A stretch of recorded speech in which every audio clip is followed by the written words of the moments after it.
Hymn to Labor remains a powerful reminder of Rizal's committed to his people and his belief in the transformative power of hard work.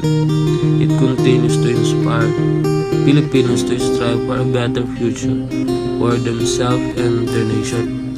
The poem highlights the importance of labor as a source of national pride and strength. It emphasizes the true love of one's country is demonstrated through hard work and dedication. So sa background ng poong makikita ang isang lalaking nagsusumikap magtrabaho. So napili ko itong background dahil sa poem ni Rizal na ito ay pinaparating ng kanyang sulat ang pagpapahalaga sa mga taong nagtatrabaho ng patas.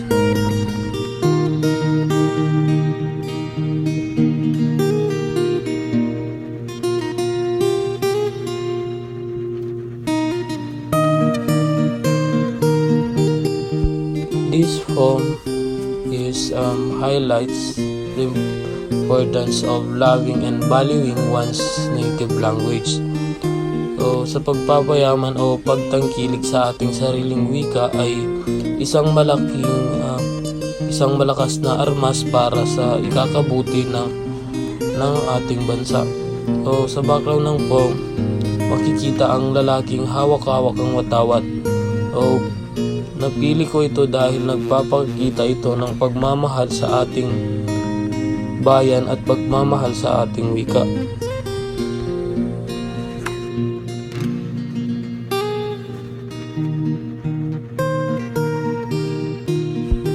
A poem that has no title by Dr. Rizal expresses a deep gratitude to a higher power for the gift of life, sense of purpose, and homeland.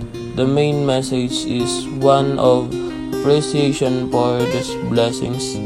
The speaker thanks the Creator for providing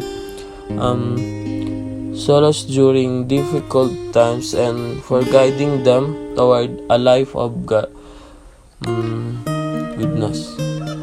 The poem also expresses a deep love for the speaker's homeland, despite its potential lack of fortune of